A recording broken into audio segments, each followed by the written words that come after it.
నేనైతే 4 రూపాయల దగ్గర ఉండాలనుకోవట్లా. ఆమె చెప్పు నా కోసం, ఆమె చెప్పండి. నేనైతే ఉండదలుచుకోవట్లా, ఉండాలనుకుని మీరు నాకు ఇబ్బందిలే. భక్తి పరులు ఇంతేనా? ఇంకా అభివృద్ధి లేదా భక్తి పరులకి? నువ్వు నీ భర్త ఒక మంచి బైక్లో రాకూడదా? అదే సైకిల్, అదే డక్కుం బండి, అది కొని 15 సంవత్సరాలు, అదో సెకండే. నువ్వు కానీ బండి స్టార్ట్ చేస్తే మీ ఊరు వెనక, నీ బండి వెనకంత తెల్ల పొగ. నీ బండిని చూసిన వాళ్ళంతా ఎవడురాయుడు దరిద్రుడు, ఇంత పొగ వస్తుంది. నువ్వు చర్చికి వచ్చే లోపల 3 దగ్గర ఆగిపోవాలా బండి. ఆగిపోతే ఏం చేయాలి తెలుసా? దేవుడు కష్టాలు వస్తాయి, ఓర్చుకోవాలి, మనము శ్రమపడాలా. దేవుడు చూస్తున్నాడు, ఇంతే ఏసై నమ్ముకుంటే ఇట్టే ఉండాలా. మళ్ళా కొట్టు, వెనకంత నల్లపోగా. ఒక రోజుగా గుండెల్లో రంధ్రం పడి ఆగిపోద్ది ఆ బండి కూడా. ఎత్తిదని మిఠాయికేసి మళ్ళీ బస్సులో రండి. అట్టుండాలి మన దేవుళ్ళు. మనం కొత్త బండ్లు కొనకూడదు, మనకు బైకులు ఉండకూడదు. అసలు కారు అంటే దేవుడు అసలు ఒప్పుకోడు. అసలు కారు అన్నాం అనుకో ఒప్పుకోడు. ఏంది అసలు దేవుడు బిడ్డ కారు అనేది? మన స్థితి అంతా, మన జీవితం ఎప్పుడు డక్కుడా బండ్లోనే ఉండాలా బిడ్డలారా అని అనుకుంటున్నారు కొంతమంది. ఇది వీళ్ళని ఏమంటారంటే, బిడ్డ ఏమనుకోబాక, నీ మాట చెప్తానని, అతి భక్తులు అంటారు వీళ్ళని. చెప్పండి ఏ భక్తులు? దీవెనక్క ఇక్కడ ఉండవా? తాడేదిలో ఉండవా? నా మాటలు నచ్చినట్టు దీవెనక్కకి అతి భక్తులు. ఇంకా ఏం చెప్పాలి? అది చెప్పాలి. అతి పరిశుద్ధులు. అది మామూలు పరిశుద్ధులు కాదు, అతి పరిశుద్ధులు అన్నమాట. ఇట్లా మాట్లాడతారు. ఒకప్పుడు నేను కూడా ఏ పరిశుద్ధుడిని? నేను కూడా ఒకప్పుడు అతి పరిశుద్ధుడినే. అందుకే 15 సంవత్సరాలకు 4 రూపాయలు వేసుకోకుండా నేను. మీకు టెన్షన్ లేదు బిడ్డ. ఈ రోజుకి విడుదల దొరికింది మనకు. ఆమె చెప్పండి గట్టిగా హల్లెలూయా. ఇప్పుడు చెప్పండి, భక్తి పరులు దీవించబడాలంటే నిబంధన. దేవుడికి మనకి ఒక నిబంధన కావాలి. ఆ నిబంధన బట్టే మనం దీవించబడతాం, ప్రార్థన బట్టి కాదు. అసలు నాకు తెలిసి మీకంటే ఊరు భక్తి చేస్తారమ్మా. సినిమాలు కూడా చూడకుండా కరెక్ట్గా నికరంగా ఉండేవాళ్ళు చాలామంది ఉన్నారు ఇక్కడ. సినిమాలు అంటే తెలియదు, సీరియల్ అంటే తెలియదు, బూతులు అంటే తెలియదు. అబ్బో దేవదూతలాగా. అసలు మన బిడ్డను ఏమనుకోవాలంటే పరలోకంలోంచి దిగొచ్చేసాడు అనుకోవాలంతే. మనిషి కాదు, దేవదూత లాంటి మనిషి ఉన్నారు మన చర్చిలో. కానీ దేవదూతలు అందరూ పేదోళ్ళే, అందరూ పేదోళ్ళే. బిడ్డ మిమ్మల్ని నేను డబ్బు మీదకి తిప్పట్లేదు, ధనాపేక్ష మీద తిప్పట్లేదు. కానీ అభివృద్ధి మనకు రావాలి. మన భారతదేశం వెనకబడిపోయింది. మన తెలుగు క్రైస్తవులు చాలా పేదరికంలో కొట్టు చేస్తున్నారు. ఆఫ్రికా కంట్రీ, మన భారతదేశం, ఈ రెండే చాలా పేదరికంలో ఉన్నాయి. అమెరికా వాళ్ళు మన వాక్యం విన్నారు అనుకో, ఎవడు ఈ వాక్యం చెప్పడం అసలు? ఇది చెప్పడం ఏంది? అభివృద్ధి కావాలి, ఆస్తులు. మాకు లేని ఆస్తులా? కడుపు నిండినోడు ఏ మాటైనా మాట్లాడతాడు. కడుపు నిండని వాడికి అర్థమవుతా బాధ. బిడ్డ యేసయ్యకి మన ద్వారా అవమానం రాకూడదు. ప్రియుడా, నీవు అన్ని విషయాల్లో వర్ధిల్లి ఎట్లుండాలి? సౌఖ్యముగా ఉండాలని నేను కోరుకుంటున్నాను చెప్పాడు కదా. ఇప్పుడు ఈరోజు వాక్యంలోకి వెళదాం. ఏంది? పరిశుద్ధులు కానీ భక్తి పరులు కానీ పేదరికాన్ని తప్పించుకోవాలనుకుంటే నిబంధనని జాగ్రత్త కాపాడుకోవాలి. దేవుడికి మనకి మధ్య 2 మాటలు జరగాలి. ఆ నిబంధనని మనం జాగ్రత్త ఫాలో అయితే, నేను చెప్తున్నాను, మన మినిస్ట్రీలో పేదోడే ఉండడు యేసు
ఇంత వర్షం వస్తుంటే మీరు మందిరికి వచ్చారంటే మీరు భక్తి ఎలా వచ్చారు? మనందరం భక్తి పరులమే.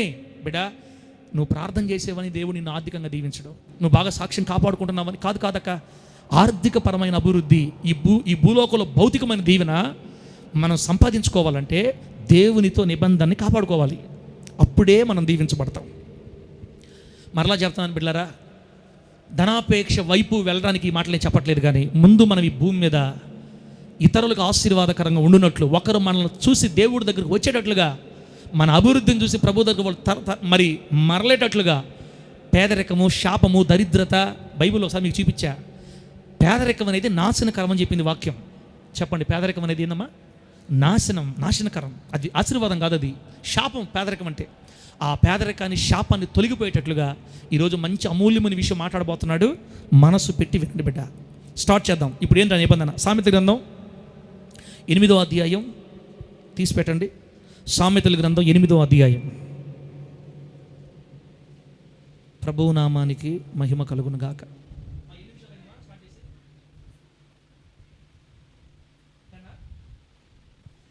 సామెతల గ్రంథం 8వ అధ్యాయం 17వ వచనం చూడండి. మీరు భక్తిపరులైతే వాక్యం అంతా పూర్తిగా వినాలి, ఫేస్లు మారకుండా వినాలా. అది నేను కోరుకునేది. లేకపోతే మేము ఎట్టే ఉంటామంటే 4 రూపాయలతో ఉంటానంటే ఇంక మనం ఏం చేయలేము. సామెతల గ్రంథం 8వ అధ్యాయం 17వ వచనం, 18వ వచనం, 21వ వచనం, 3 చదువుతాను నేను. 17, 18, 21. రైట్. నన్ను ప్రేమించు వారిని నేను ప్రేమించుచున్నాను, నన్ను జాగ్రత్తగా వెతకువారు నన్ను కనుగొందురు. 18వ వచనం, ఐశ్వర్య ఘనతలను స్థిరమైన కలిమియు నీతియు నా యొద్ద ఉన్నవి. ఇప్పుడు 21వ వచనం, నన్ను ప్రేమించు వారిని ఆస్తికర్తలుగా చేయుదును, వారి నిధులను నింపుదును. ఆమె చెప్పండి గట్టిగా. చదివిన ఈ వాక్యానుసారంగా మనలందరినీ దేవుడు ఆశీర్వదించును గాక. హలో, వచ్చింది బిడ్డ మళ్ళీ. ఇప్పుడు చదివిన వాక్యం 3 వచనాల్లో 3 సంగతులు ఉన్నాయి. టైం లేదు, టకటక చెప్తా. నంబర్ 1, నన్ను ప్రేమించు వారిని నేను ప్రేమిస్తాను. ఇది నిబంధన. భక్తి పరులు దీవించబడాలంటే, ఆర్థికంగా లేవనెత్తబడాలంటే, కటిక పేదరికం తొలగిపోవాలంటే దేవునికి మనకి కొన్ని నిబంధనలు ఉండాలి. ఆ నిబంధన బట్టే మనం దీవించబడతాం. ఏంటి ఆ నిబంధన? ప్రభు అంటున్నాడు, నేను నిన్ను ప్రేమించి ఐశ్వర్యము, ఘనత, స్థిరమైన కలిమి నీకిచ్చి నిన్ను ఆస్తికర్తగా చేస్తా.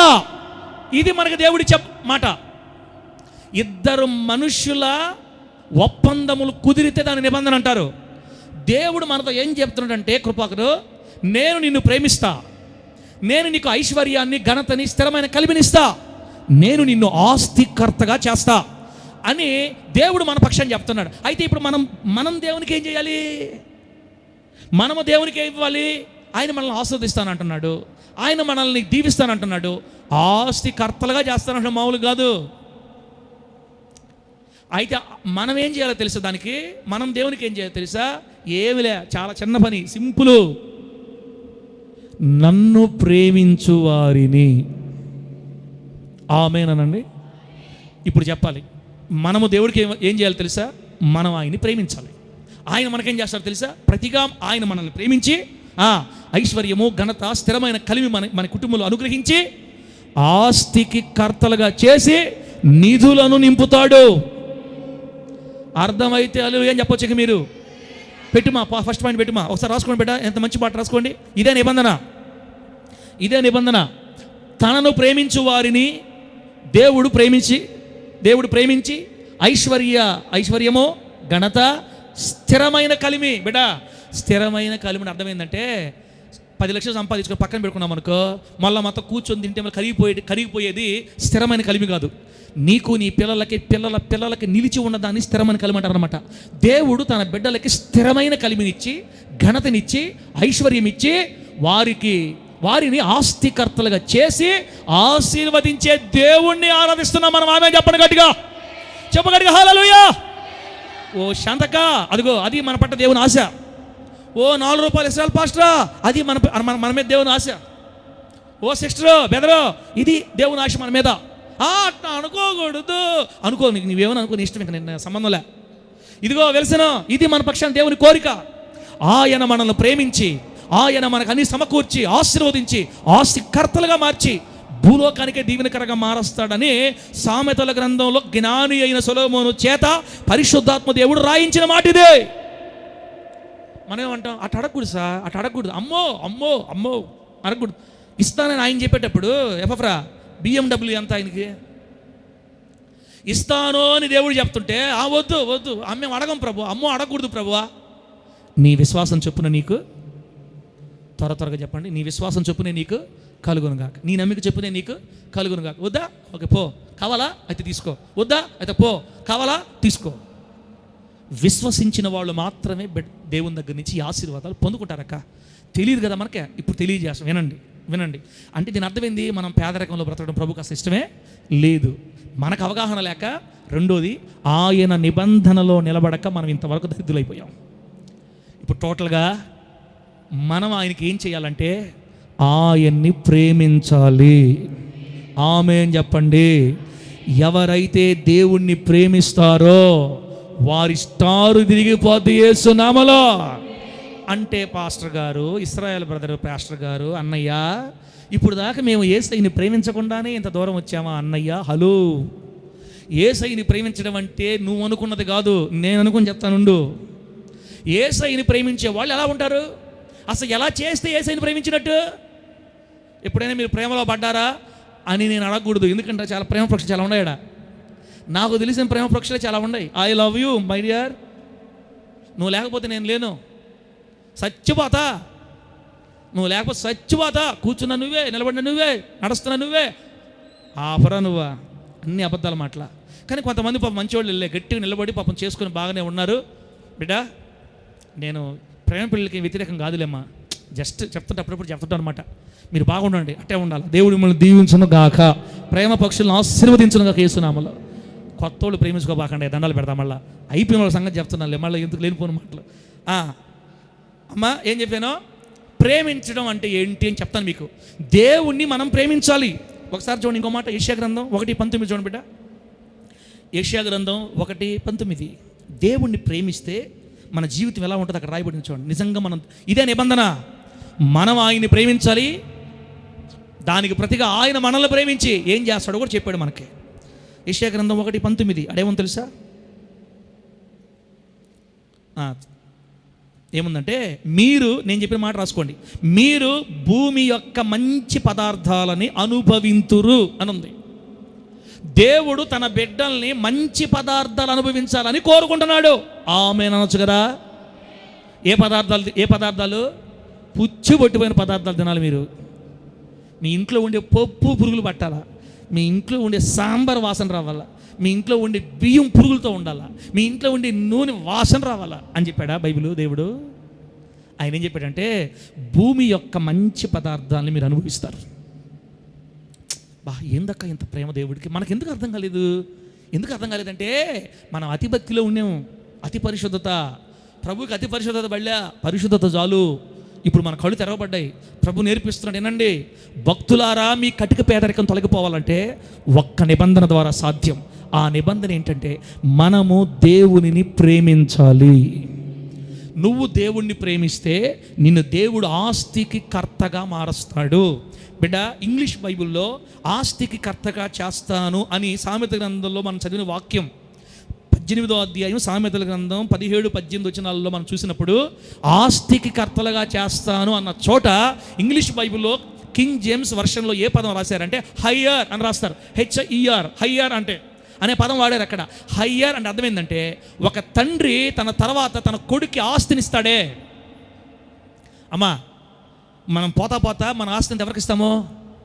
పక్కింటోళ్ళకే. ఏంది అట కూడా ఇస్తారా? పక్కింటోళ్ళకి ఎందుకు ఇస్తాం మనము? మనకు పుట్టిన తెలుగు కూడా రాదా? మనకు పుట్టిన పిల్లలకి కూతురికింత కొడుక్కింత అంత పంచి సమానంగా పంచి, పంపకాలు తేడా వచ్చినాయి అంటే అన్నంలో విషం పెట్టి వేసేస్తారు మన వాళ్ళు, మన పిల్లలు. కాబట్టి జాగ్రత్తగా పంచండి. పెద్ద కూతురికి ఎక్కువ, చిన్న కూతురికి చేశారా, ఇస్రాయల్ పాస్టర్ మళ్ళీ పెట్టికి ఫోన్ చేయాల్సి వస్తుంది. మర్యాదగా అందరికి సమానంగా పంచండి యేసు నామములో. గట్టిగా చెప్పండి హల్లెలూయా.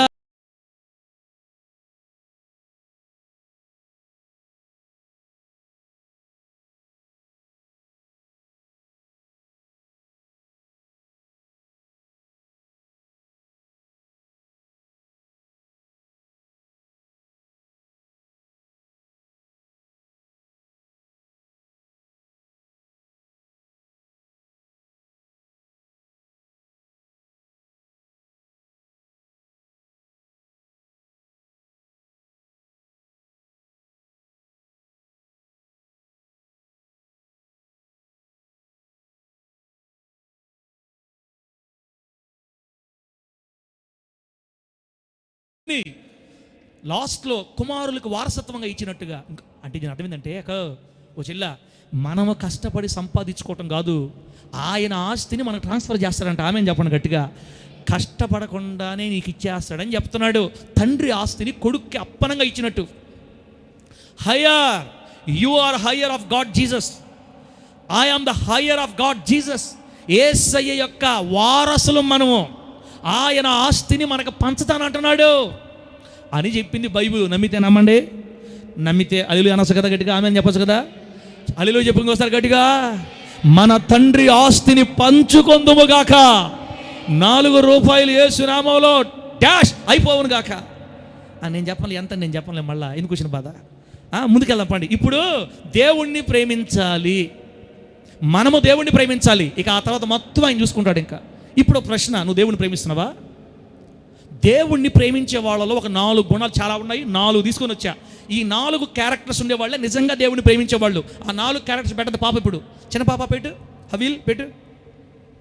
అదిగో దేవుణ్ణి ప్రేమించే వారి క్రియలు. ఫోటోలు తీసుకొని తర్వాత రాసుకొని తల్లే మాకు కొంచెం పెట్టి మళ్ళీ నన్ను కూడా చూపిస్తుండు. అప్పుడప్పుడు నా మొహం కనపడుతుండాలా. దేవుణ్ణి ప్రేమించే వారి క్రియలు ఎలా ఉంటాయంటే, నంబర్ 1, అన్ని విషయాలలో దేవునికి మొదటి స్థానం ఇచ్చువారు. వీళ్ళు దేవుని ప్రేమించేవాళ్ళు. అమ్మా, చెల్ల, పాప, శ్రావణమ్మా, ఏం చేయాలి? ఫస్ట్ ఏం చేయాలి? అన్ని విషయాల్లో దేవునికి మొదటి స్థానం. ఇక దీని వివరంగా నేను చెప్పలేదు తల్ల. అక్క, నీ జీవితంలో మొదటి స్థానం ఎవరికి ఇచ్చావు? ఇంక నీకు తెలిసిపోద్ది. ప్రార్థనలప్పుడు మొదటి స్థానం ఇస్తున్నావా? ఆదివారాలకి మొదటి స్థానం ఇచ్చావా? లేకపోతే 12 తర్వాత ఒకటేమని టైం చూస్తున్నావా? ఇంకా ఏం చెప్పాలి? కుటుంబంలో ఏదైనా జరిగేటప్పుడు మొదట దేవునికి ఇచ్చావా, లేకపోతే నీకు నువ్వే చూసుకున్నావా? నేను చెప్పాలంటే బిడ్డ, మనలో ఉన్న వాళ్ళందరిలో 30% మంది పడిపోతారు ఇక్కడ. దేవునికి మొదటి స్థానం ఇచ్చే క్రైస్తవులు ఈ రోజుల్లో చాలా తగ్గిపోయారు. ముందు మనకే, ఆ తర్వాత దేవుడు. ముందు మన పని, ఆ తర్వాత దేవుడు. ఆదివారాలు కూడా కలిపేస్తారు. ఇంకంతే. అవసరమైతే ఇల్లో బిడ్డ, నీ ఎక్కడ గుర్తుపెట్టుకో, నిన్ను ఎవరు అడగరు. ఇశ్రాయేల్ పాస్టర్ మీద అసలు అడగండి నిన్ను ఏం రావట్లేదని. అసలు మీ ఇళ్ళకి వస్తున్నాను నేను బిడ్డ, 7 చేరి కనులు విడిచి ప్రార్థన చేస్తాను. నా బిడ్డలు బాగుండాలి, అందరూ బాగుండాలి, ఇబ్బంది లేదు, ఇంకేం రాబోలే. నేను ఎవరన్నా పిలిస్తే వెళ్తాం, అందరూ బాగున్నాం. కానీ మనలో దేవుణ్ణి ప్రేమించే వాళ్ళు, దేవునికి మొదటి స్థానం ఇచ్చేవాళ్ళు చాలా తక్కువగా. ఇశ్రాయేల్ పాస్టర్ కూడా మొదటి స్థానం ఇవ్వలేదా? అందుకే నీకు 4 రూపాయలు అనబాకండి. ఎందుకు 4 రూపాయలు కూడా నేను చెప్తాను లాస్ట్లో మీకు. మనము దేవునికి మొదటి స్థానం ఇవ్వాలి. అన్నిట్లో మనం అన్ని విషయాల్లో వర్ధిల్లాలంటే దేవుడికి అన్ని విషయాల్లో మొదటి స్థానం ఇవ్వాలి. ఆమె చెప్పండి గట్టిగా, చెప్పండి గట్టిగా హల్లెలూయా. ఇది కష్టమా సులభమా? తల కిందకి పెట్టి కాళ్ళు పైకి ఎత్తి యోగా చేయమన్నాడు దేవుడు. ఏమన్నా అన్నిట్లో మొదటి స్థానం ఇవ్వమన్నాడు. గుండె మీద చేసుకొని ఒక్కసారి కళ్ళు మూసుకొని, ప్రభువా నేను నీకు అన్నింటిలో మొదటి స్థానం ఇచ్చానా అని ప్రశ్నిస్తే, దేవుడు నీ గుండెల్లో పెట్టిన అలారం ఇన్ని చెప్పద్ది. నీ మీద ఇన్ని చెప్పద్ది. నా మీద నిజంగా నీకు ప్రేమ ఉంటే 7 గంటలకు ప్రార్థన చేసి లేచినప్పుడు కనీసం కొంచెంపైనా ప్రార్థన చేయవా? నన్ను ప్రేమిస్తే దినములో నాకు మొదటి స్థానం, మొదటి భాగం ఇవ్వాలనుకుంటే 10 నిమిషాలైనా 5 నిమిషాలైనా నాతో మాట్లాడు కదా బిడ్డ, నువ్వు లోకంలోకి వెళ్తావు. లేదు నా మీద నీకు ప్రేమ అని చెప్పద్దే మన గుండె. దేవునికి నిజంగా నువ్వు మొదటి స్థానం ఇచ్చేదానివైతే అక్కడ అలా ఉండవు కదా, ఇక్కడ ఇలా మాట్లాడవు కదా, ఇక్కడ ఇలా నడవవు కదా, నీ హృదయమే చెప్పేస్తుంది నీకు. దయచేసి ఇక మీదట నుండి దేవునికి అన్నిట్లో మొదటి స్థానము ఇచ్చుదుముగాక. వాక్యంలో రాయబడి ఎన్నో విషయాలు రాయబడి ఉంటాయి. మనం నిజంగా దేవునికి మొదటి స్థానం ఇవ్వాలంటే అదొక వాక్యం మళ్ళా బిడ్డ. కాబట్టి అన్నిట్లో మొదటి స్థానం ఇవ్వాలి. రెండోది పెట్టమా. రెండోది దేవుని ప్రేమించే వాళ్ళలో ఉన్నది. రెండోది ఏంటంటే, దేవుని మందిరాన్ని ప్రేమించి క్రమముగా ఆరాధనా దినాన్ని ఆచరించే వాళ్ళే దేవుణ్ణి ప్రేమించే వాళ్ళు. యోనానా హియర్ విను విను విను విను విను యోనాన్న, మన దరిద్రం తొలగిపోయే రోజు వచ్చేసింది. పారిపోయిందో యేసయ్యా అని పాడి ఏం పోయింది? ఏం బాలా పాట పాడుకోవడమే కానీ పోయింది లేదు, పాడు లేదు. అదే 4, ఇదే 24, అదే పుచ్చిపోయిన కందిపప్పు, అదే ప్యాకెట్ నూనె, అదే నూనె వాడి. ఒక అక్క చెప్పింది నాతోటి, సార్ అంత నూనె పోయకూడదు సార్, కొంచెం అమ్మ కూరలు అసలు నూనె కనపట్టదు ఏంది అట్లా వాడకూడదు లేదు సార్, నూనె ఎక్కువ వస్తే వాడకూడదట. ఆరోగ్యం కోసం తగ్గించుకుంటే పర్వాలే, అయిపోతే మళ్ళీ ఏడ తెచ్చుకోవాలని అట్ట వాడకూడదు. మనము ఆరోగ్యం కోసం తగ్గించుకోవడం తప్పలేదక్క. ఇదిగో దేవుని ప్రేమించిన వాళ్ళకి సమస్తం సమకూరుస్తాడు దేవుడు. ఆయన చూసుకుంటాడు మన సంగతి. ఇప్పుడు చెప్పండి, ఆదివార దినాన్ని ఆరాధన దినాన్ని ప్రేమించేవాళ్ళు, మందిరాన్ని ప్రేమించేవాళ్ళు లెక్క చెప్పమంటే నన్ను కానీ తండ్రిగా నాకు తెలుసమ్మా మీ చరిత్ర అంతా. మీరు ఎన్నిసార్లు బుడ్డీలు కొట్టారో ఎవరెవరు ఎట్టుపోతారో కూడా నాకు అన్నీ బాగా తెలుసు. దీంట్లో మన అందరమే దొరికితే అందరూ దొంగలే. నవ్య ఇను, ఈ అక్క పిలిచింది నేను వస్తుండా అనకూడదు. మనంగా రావాలి దేవుడి దగ్గరికి. వాళ్ళు పిలిచారు వచ్చా, వీళ్ళు పిలిచారు వచ్చా, ఈ మనుషులు ఆగలేకపోతున్న పిలుస్తాం చేర్చి ఊరికే అని వస్తున్నారు చాలామంది. బిడ్డ మీకు విషయం తెలుసా, మనం ఎందుకు ఈ రోజున ప్రభు దగ్గర అన్నీ పొందుకోలేకపోతున్నామంటే దేవుడికి మొదటి స్థానం ఇవ్వలేదు, మందిరానికి కూడా మనం మొదటి స్థానం ఇవ్వలేదు. జరిగిపోయిందమ్మా. ఈ రోజు నుంచి అని జాగ్రత్త చేసుకోండి అక్క.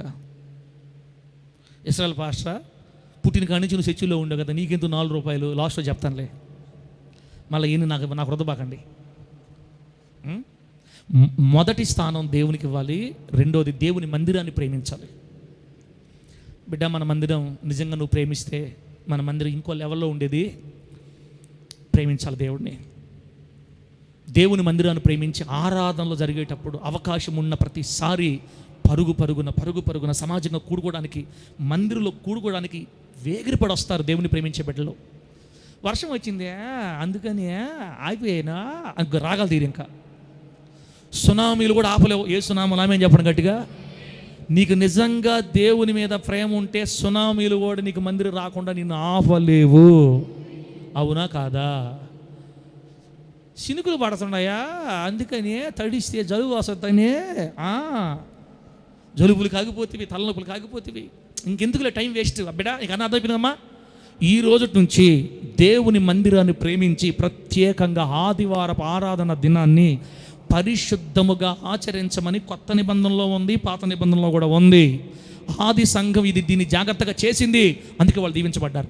మనం ఎందుకు భక్తిపరులు ఈ రోజున అభివృద్ధి చెందలేకపోతున్నారంటే పేరుగు భక్తిపరులే కానీ ఆదివారాన్ని ప్రేమించే భక్తిపరులు కాదు, ఆరాధన దినాన్ని ప్రేమించే భక్తిపరులు కాదు, మందిరాన్ని ప్రేమించే భక్తిపరులు కాదు. 1 గంట దాటిందంటే 170 సార్లు చూసే భక్తిపరులు. దేన్నే వాచింది రమాచీలు అనుకోండి, నన్నే కదన్నా చెప్పులే అని నువ్వు చూడలేదు తల్లి. ఇప్పుడు 3వ పాయింట్, దేవుని మందిరాన్ని ప్రేమించే 3వ పాయింట్ చూడండి. దేవుని ప్రేమించేవాళ్ళు 3వ పాయింట్, దేవుని కోసం ఉన్నదంతా కోల్పోవడానికి ఇష్టపడేవాళ్ళు. అబ్బా ఏం కోల్పోవాలి? కొంచెమా ఉన్నదంతానా? ఎక్కడుంది బైబిల్లో? హెబ్రీ పత్రిక 10 చూడదల్లా. హెబ్రీ పత్రిక 10:33 10:34 ఒక్కసారి చదువుదాం ఆ మాట. హెబ్రీ పత్రిక 10:34. మనము ఉన్నదంతా కోల్పోయినప్పుడే నిజంగా దేవుని ప్రేమిస్తున్నామని అర్థం బిడ్డ. మనకి ఎందుకు వచ్చిన బాధలు, మనకు అవసరం లేదులే అనుకుంటే ఇక దేవుడు నీకు ఇవ్వడానికి ఎలా ముందుకు వస్తాడు చెప్పు? సరే బిడ్డ, నువ్వు ముందు వెనక్కి వెళ్తున్నావు కాబట్టి నేను కూడా వెనక్కి వెళ్తానులే అంటాడు ఆయన. 10:34 ప్రేమిస్తే కదా మనం దేవుణ్ణి ముందు రాక. ఇప్పుడు చూడండి ఏముంది అక్కడ. ఎలాగనక మీరు ఖైదులో ఉన్నవారిని కరుణించి మీకు మరి శ్రేష్టమైనదియు స్థిరమైనదియునైన స్వాస్థ్యం పరలోకంలో ఉందని మీరు ఎరిగి మీ ఆస్తి కోల్పోవుటకు సంతోషముగా ఒప్పుకొంటిరి. కాబట్టి మీ ధైర్యం విడిచిపెట్టద్దు, దానికి ప్రతిఫలంగా గొప్ప బహుమానం మీకు కలగబోతుంది అని పౌలు గారు హెబ్రీలు చెప్తున్నాడు. అంటే ఇక్కడ హెబ్రీలు వాళ్ళ ఆస్తిని కోల్పోవడానికి సంతోషంగా ఒప్పుకున్నారంట. ఇప్పుడు చెప్పండి, దేవుని ప్రేమించే వాళ్ళం అయితే మనము మనకున్నదంతా దేవుని కొరకు కోల్పోవడానికి ఇష్టపడతాం. మనకు అవన్నీ వద్దు, ఆదివారం టైంకి వచ్చామా, కూర్చున్నామా, బుల్లెట్కి దొరకకుండా వెళ్ళిపోయామా, ఆమేన్ అనే లోపు దిగేసి ఉండాలి. ఎక్కడ మెట్లు కింద ఉండాలి. ఆమేన్ పాస్టర్ గారు వందనాలు చెప్పుకోవడానికి లేక కింద ఉండాలి. మనం అంతే, ఎవరితో పని లేదు, చర్చితో అసలే పని లేదు అని అనుకున్నాం ఒక ఇప్పుడు దాకా. అది కారణం, అందుకు మనకి ఈ పరిస్థితి. నీకు ఉన్నదంతా అవసరమైతే బిడ్డ, ఇది అందరూ చేయలేరమ్మా. దేవుని లోతుగా ప్రేమించేవాళ్ళు, డీప్గా ప్రేమించేవాళ్ళే ఈ తీర్మానికి రాగలుగుతారు. ఉన్నదంతా అంటే డబ్బే కాదు, ఏదైనా దేవుని కోసం కోల్పోవడానికి ఇష్టపడాలి. ఇక్కడ ఒక మంచి సాక్ష్యం చెప్తాను, మీకు గుర్తొస్తుంది. ఈ వారంలో మీరు న్యూస్ చూసారా, యూట్యూబ్లో చూసారా? మన ఆర్మీలో పనిచేస్తున్న ఒక వ్యక్తిని డిస్మిస్ చేశారు, ఉద్యోగం నుంచి తీసేశారు. ఆ న్యూస్ తెలిసిన వాళ్ళు ఎంబీబీ చదువులో చేతులు ఎత్తండి. ఆ న్యూస్ తెలిసిన వాళ్ళు. తెలియదు కదా, అంత మంచి బిడ్డలు ఇచ్చాడు దేవుడు నాకు. ఆమె చెప్పండి గట్టిగా. నేను ఉన్నాను కదా ఇక్కడ కూడా ఎంబీబీఎస్, మీకు చెప్తా, అన్నీ చెప్తాను నేను, ఇబ్బందిలే. ఏం జరిగిందంటే బిడ్డలు మీరంతా పనులు చేసుకునేవాళ్ళు కదా, ఫోన్లు ఎందుకు చూస్తారు మీరు పనులు వచ్చేలేకే నా సోఫాలు పడి వచ్చి నన్ను దీన్ని మళ్ళీ పడిపోతారు, మళ్ళీ పనులకి వెళ్ళిపోతారు. మీరేం చూస్తారు? ఎందుకులే మళ్ళా నేను చెప్తా. ఏం జరిగిందంటే మన భారతదేశ సైన్యంలో పనిచేస్తున్న ఒక సైన్యాధిపతి లేదా ఆర్మీలో పనిచేస్తున్నటువంటి ఒక జవాన్, క్రైస్తవుడు, శామ్యూల్ పేరు. 2 రోజుల క్రితం జరిగిన సంగతి చెప్తాను, ఈ వారం జరిగిన సంగతి చెప్తున్నా. శామ్యూల్ ఏదో కమలేష ఏదో పేరుంది. బిడ్డ ఏం జరిగిందంటే ఇతను క్రైస్తవుడుగా గట్టిగా ఉండేవాడంట. నేను ఆడికి వెళ్ళకూడదు, నేను మాటలు మాట్లాడకూడదు, మేము బూతులు మాట్లాడము, మేము జాగ్రత్తగా ఉంటాము. నాకు తెలిసి మన పెంతుకోసం బిడ్డ ఉన్నట్టున్నాడు అనిపిస్తుంది ఒక్కోసారి. ఇట్లా మాట్లాడేది మనోళ్ళే. ఈ ఊపిలో వచ్చి ఈ రూట్లో వచ్చిన వాళ్ళు అంత గట్టిగా ఉంటారు. నేను అటు పోను ఇటు పోను అని చెప్తూ పక్క వచ్చి గట్టిగా ఉంటే అతని మీద పై అధికారికి కోపం వచ్చేసింది. ఏమిరా అంటే నువ్వు అంత పెద్ద బురుస్తువా, నువ్వే దేవుడు పెట్టవా, మేము దేవుడు పెట్టలేం కాదా అని అనుకున్నాడో ఏమో. ఏం జరిగిందంటే గురుద్వార్ అనే ప్రాంతంలో ఒక దేవాలయంలోకి వెళ్ళమన్నాడంట. దేవాలయంలోకి వెళ్ళి ఏదో పని చేసి రమ్మన్నాడో, అది ఏం జరిగిందో మాత్రం నేను తోట చదవలేదు. విగ్రహ ఆలయంలోకి వెళ్ళి రమ్మని చెప్పాడంట ఆ వ్యక్తిని. ఎవరిని? శామ్యూల్, మన భారతదేశ సైన్యంలో పనిచేస్తున్న సైనికుడు. అతని పై అధికారి దేవాలయంలోకి వెళ్ళి రమ్మని చెప్పాడంట. ఇతను చెప్పాడంట, అయ్యా పాకిస్తాన్తో యుద్ధం చేయమని చెప్పు, యుద్ధం చేస్తానని చచ్చిపోతా, నాకు ఇబ్బంది లేదు. బంగ్లాదేశ్ యుద్ధం చేయమని చెప్పు, యుద్ధం చేస్తా. దేశం కోసం ప్రాణం పెట్టే పనులు చెప్పు, చేస్తా. అంతేగాని దేవాలయాల్లోకి వెళ్ళి చేయమంటే నేను చేయలేనండి, నేను దేవుడు పెట్టినండి, నా ప్రభుని నమ్ముకున్నాను, నేను యేసు ప్రభు బిడ్డని, నేను అలా వెళ్ళకూడదు, మా బైబిల్ అలా ఒప్పుకోదు. మత సంబంధమైన వాటికి మేము ఒప్పుకోమండి, మేము ఆత్మీయ యూదులమే, ఎవడికి తల ఉంచే సమస్య లేదు, మీ విధులు వేరు మా విధులు వేరు అని చెప్పేశాడు. ఎప్పుడైతే ఆ మాట చెప్పాడో అతన్ని ఉద్యోగం నుంచి తీసేశారమ్మా. ఆర్మీ జాబ్ పోయిందంటే చాలా నష్టం అనమాట. ఎన్నో వస్తాయి, స్థలాలు ఇస్తారు, పొలాలు ఇస్తారు, లేకపోతే మళ్ళీ అయిపోయిన తర్వాత ఏదో పింఛన్ వస్తుంది, ఇంకో వారి చాలా మంచి సపోర్ట్ అనమాట సెంట్రల్ గవర్నమెంట్ జాబ్ అంటే. కేవలం దేవాలయంలోకి వెళ్ళలేదని అతని మీద నేరాలు మోపి, చూసారా మన భారతదేశ ప్రభుత్వం ఎలా మారిపోతుందో రాబోయే రోజుల్లో. స్టార్ట్ అయింది మనకి. అయినా పర్వాలేదు, మనతో యేసయ్య ఉన్నాడు. ఆమె అన్నాడు గట్టిగా. ఆ సమస్యలన్నీ తట్టుకునే శక్తిని మనకు దేవుడు ఇస్తాడు. పగడాల ప్రవీణనని చంపేశారు. ఒక్కడన్నా కదిలాడు, మనలో ఎవరు కదిలేరా? కదలరు, భయం రాదు మనకి. ఎందుకంటే మనల్ని కట్టింది ఈ సంస్థ ఈ వ్యవస్థ స్థాపించింది, క్రైస్తవ్యాన్ని భూమి మీద స్టార్ట్ చేసింది మనిషి కాదు. ఎవరా? ఆరాధిస్తున్న దేవుడు. ఇది దేవుని మార్గం కాబట్టి దీనిలో ఎవరు తొణకరు. ఆయన గొర్రెలు ఒక్కటి కూడా తప్పిపోవు, నిలబడతాయి. ఇంకా ధైర్యం వస్తుంది మనకి. మనుషులను చంపేకుంది ఇంకా విశ్వాసం పెరగద్ది. ఇప్పుడు చూడండి, దేవుని కొరకు శామ్యూల్ అనే ఈ వ్యక్తి తన ఉద్యోగాన్ని కూడా కోల్పోవడానికే ఇష్టపడ్డాడు. అదే మన వాళ్ళు చాలామంది ఇళ్లలో పాచి పనులు చేస్తుంటారు, కొంతమంది కష్టపడి పని చేసుకుంటారు బిడ్డలు. వాళ్ళు పూజా వస్తువులు వేస్తారు, మీరు చెప్తారు అన్నమాట. చిమ్మమన్నప్పుడు ముగ్గులేమని చెప్తారు, మీరు చెప్తారు అన్నమాట. ఆదివారం పూట పనులు పోతే డబ్బులు వస్తాయి, మీరు ఆగతారా? దేవుడి కోసం డబ్బు వద్దు, నాకు నా దేవుడు కావాలని ఆగతారా? ఎక్కడక్క మన విశ్వాసం ఎక్కడ? ఆయన విశ్వాసం ఎక్కడ? అది శామ్యూల్ అనే ఆ వ్యక్తే దేవుని ప్రేమించేవాడు. నా దేవునికి విరోధమైన పని నేను చేయలేనండి, విగ్రహాలలోకి వెళ్ళి అవన్నీ నేను చేయలేనండి, నా వల్ల కాదండి, నేను క్రైస్తవుణ్ణి. డ్యూటీలు చేసే వాళ్ళని బీడీలు తెప్పించుకుంటారు, సిగరెట్లు తెప్పించుకుంటారు, మందులు తెప్పించుకుంటారు. నేను క్రైస్తవునండి, నేను తేగూడదు చెప్పగలుగుతాం మనం ఆ మాటక? వీళ్ళు కదా దేవుని ప్రేమించేవాళ్ళు అంటే. దాని కొరకు ఏదైనా కోల్పోవడానికి, యేసయ్య కోసం దేనినైనా కోల్పోవడానికి ఇష్టపడేవాడే దేవుణ్ణి ప్రేమించేవాడు. ఆమేనండి. ఇప్పుడు మనం వెనకబడిపోయామా? ముందున్నాం చెప్పండి అక్క. చాలామంది వెనకబడిపోయారు. చాలామంది పూజా వస్తువులు తోంతారు, పూలమాలలు చేస్తారు, టెంకాయలు తెచ్చిస్తారు వాళ్ళకి. గుండెలో యేసయ్య ఉన్నాడు. ఏముంది? యేసయ్య ఆడన్నాడు, గుండెలో ఉన్నాడు. ఇబ్బంది ఏముంది? దండ కూడా వేస్తా బొమ్మకి, ఇబ్బందేలే. ఎందుకు పోగొట్టుకోవాలి డబ్బు? ఇది కూడా పనే, వృత్తే. నాకు మైండ్లో ఇక్కడున్నాడు దేవుడు, వేసేస్తా. సాంబ్రాన్ని ఏమంటావా? దేవుడు గుండెల్లో ఉన్నాడు, ఇబ్బంది ఏముంది? ఏమన్నా నీకేమని చెప్పమంటావా? గుండెల్లో ఉన్నాడు, బ్యాందీ తెస్తా. గుండెల్లో ఉన్నాడు, గుండెల్లో ఉంటే చాలు, ఏం బల్లే. ఇది మనది, ఇది మన రూట్ అక్క. నీకు నిజంగా దేవుని మీద ప్రేమ ఉంటే, దేనినైనా కోల్పోవడానికి ఇష్టపడతావు, ఒక్క దేవుని విషయంలో. వీళ్ళే దేవుణ్ణి ప్రేమించేవాళ్ళు. డబ్బు కొరకు మనసు మార్చుకోకూడదు తమ్ముడా, ఆస్తుల కొరకు మనసు మార్చుకోకూడదు. నువ్వు దేవుని కోసం అన్నీ వదులుకుంటే అన్ని దేవుడు నీకు సమకూరుస్తాడు యేసునామములో. కోటో చప్పట్లు అందుకోవాలి, యారకి కనెక్షన్ పాస్ అవ్వట్లా. నజరేయుడైన యేసునామములో పొందుకొందురు గాక. ఆమేన్. మూడోది ఏంటి? దేవుని కొరకు ఏదైనా ఎన్నైనా ఉన్నదంతా కోల్పోవడానికి ఇష్టపడేవాడే దేవుణ్ణి ప్రేమించేవాళ్ళు. లాస్ట్ మాట దేవుణ్ణి ప్రేమించే వాళ్ళలో ఉన్న క్రియలు ఏంటంటే దేవుని కోసం అంతము వరకు సహించేవాళ్ళు. వీళ్ళు దేవుని ప్రేమించేవాళ్ళు. అమ్మా, పాయింట్ అర్థమైందా?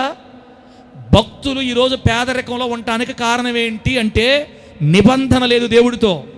ప్రార్థన ఉంది, వాక్యం ఉంది, ఉపవాసాలు ఉన్నాయి, స్తోత్రాలు ఉన్నాయి, ఆత్రాలు ఉన్నాయి. 4 గంటలకు ఉంది, 5 గంటలకు ఉంది. ఓయమ్మ, మామూలు ప్రార్థన భక్తులు కాదు. కానీ వీళ్ళకి ఏం లేదు, దేవుడితో ఏం లేదక్క, నిబంధన లేదు. ఏంటి ఆ నిబంధన? నన్ను ప్రేమించు. నీవు నన్ను ప్రేమిస్తే నీకు ఆస్తినిచ్చి, ఐశ్వర్యం ఇచ్చి, జ్ఞానం ఇచ్చి, నిలబెట్టి, స్థిరపరిచి, తండ్రిగా నా ఆస్తి నీకు ఇచ్చి ఈ భూమి మీద నేను ఆస్తిపరుడుగా నిలబెడతా, ప్రతి సమస్యలు తీసివేస్తా, బిడ్డా నేను నిన్ను దీవిస్తాను అని ఆయన చెప్పాడు మనకి. ఆ పని ఆయన చూసుకుంటాడు. మనం చేయాల్సింది ఏంటంటే దేవుని ప్రేమించాలి. దేవుని ప్రేమించాలంటే లాస్ట్ ఏంది? దేవుని కొరకు ఏం చేయాలంటే ఎన్ని బాధలు వచ్చినా, ఎన్ని కష్టాలు వచ్చినా, ఎన్ని సమస్యలు వచ్చినా, ఎన్ని రోగాలు వచ్చినా, ఎన్ని వ్యాధులు వచ్చినా, ఎన్ని నిందలు వచ్చినా, ఎన్ని అవమానాలు వచ్చినా, మన పరిస్థితి ఏమైపోయినా, మరణమే కళ్ళ ముందుకు వచ్చినా, దాని శత్రుక మెషక పెట్టుకోల వలే అగ్నిగుండం కళ్ళ ముందు కనపడుతున్నా, దానియేలు వలే సింహాలు కళ్ళ ముందు కనపడుతున్నా, పోయింది డూప్లికేట్ ప్రాణం. కళ్ళు మూస్తే నా ప్రభు ఒళ్ళు కళ్ళు తెరస్తా. ఏది ఏమైనా కానీ నా జీవితం ఏమైనా అయిపోని నేను యేసు కొరకు నిలబడి ఉండాలా, నేను నిలిచే ఉండాలి. పేదవాడికి చచ్చిపోతానా? దేవుళ్ళని చచ్చిపోతా. ఇంకేదైనా అయిపోద్దా? క్యాన్సర్ వచ్చిందా? ఆయిల్లో చచ్చిపోతా. ఏవైనా కానీ నా ప్రభువును వదిలిపెట్టే సమస్య లేదు. అప్పులు తీరినా, అప్పులు తిరగపోయినా యేసులోనే, అన్ని వచ్చినా రాకపోయినా యేసులోనే, జరిగినా జరగకపోయినా యేసులోనే. జరగకపోవటం ఏంది? తండ్రి ఆస్తిని ఆ వారసత్వంగా ఇస్తానంటుంటే అన్ని సమకూర్చే దేవుడు నాతో ఉన్నాడు. నేనైతే ఎన్ని పరిస్థితులు మారినా యేసు కొరకే నిలబడి ఉండాలి. ఇది ఎవరిని ప్రేమించేవాళ్ళు? దేవుణ్ణి ప్రేమించేవాళ్ళు. అక్క చెల్ల ఎన్నిసార్లు తప్పిపోతాం మనం చిన్న చిన్న సమస్యలకి. ఏమమ్మా తెచ్చిన బిడ్డ, మీ ఇద్దరు తిట్టుకున్నామా అందుకని రాలేదు సార్, మేము మనశ్శాంతి లేదు. మా భార్య భర్తలు తెచ్చుకున్నావా, మనశ్శాంతి లేదు, అందుకే రాలా చర్చికి. అమ్మా నువ్వు అసహించేది లాస్ట్ దాకా. ఆదివారం పూట తగాదాలు పెడతాడని మీకు ముందే తెలుసు. చర్చికి బాగా రావాలనుకున్నప్పుడు ఏ తగాలు పడతా మీకు ముందే ఏం గుర్తుపెట్టాలి? ఒరే రేగాడు అయ్యా అయ్యా అయ్యా అయ్యా దండాలయ్యా, అయ్యా నువ్వు చెప్పింది చేస్తా, అట్టే నేను చెప్పే చేసే పని ఆదివారం చర్చికి ఆగిపో. ఏం చచ్చిపోయేది నువ్వు అంటాడు మీ ఆయన. అప్పుడు మనం ఏమనాలంటే నిన్నైనా వదిలేస్తా. ఏంది? ఒక్కసారి నా మాట, రెండోసారి జన్మల మాట నీతోటి, నిన్నైనా వదిలేస్తా. యేసును వదిలే ప్రసక్తే లేదు. బతుకున్నానంటే దేవుడిదయ్యా. 4 సార్లు అన్నావంటే ఆయనే వచ్చి వదిలిపెడతాడు. ఒక 5-6 నెలలు, సంవత్సరం కల్లా తిరుక్కుని ఆ మనిషిని జుట్టుబడిలా కూర్చోబెడతాడు. ఇక్కడ తెలియదు మనకు లాజిక్. కొట్టాడా? అసలు యేసయ్య కోసం దెబ్బలు తింటే ఉన్న ఆనందం ఇంకోటి లేదు. మీరు పచ్చి పులుసు కోసం, టెంకాయల కోసం, వంకాయల కోసం దెబ్బలు తింటారు. అట్ట కాదు, యేసయ్య కోసం తినండి. చర్చికి పోతావు నువ్వు అని కొట్టాడు అనుకో, అబ్బాయి గారు తొందరలో ఉన్న ముహూర్తం. యేసయ్య కోసంగా నేను కొట్టారంటే ముహూర్తం తొందరలో ఉంది. నీకంటే ముందే బయలుపడి అమ్మాయి కానీ అమ్మాయి ఎంతసేపు మా రెడీ అయ్యేది నువ్వా అంటాడు ఒక రోజుకి. నిన్ను కానీ కొట్టాడు అనుకో యేసయ్యని గురించి, ఇక ఆయనే పేదన పెట్టుకుందాం అమ్మాయి, 7 వారాలు 30 వారాలు పేదన పెట్టుకుందాం అమ్మాయి, దేవుడు కరెక్ట్గా ఉండాలి అమ్మాయి మనం అంటాడు ఒక రోజుకి. కొట్టించుకో, తగిలితే మాత్రం దేవుడి కోసం దీని దెబ్బ నీ స్టారు తిరిగిపోతూ చేస్తున్నామో అంతే. కానీ దేవుని విషయం రాజీ మాత్రము పడకూడదు. రాజీ పడ అట్టేనయ్యా ఆగిపోమంటావా?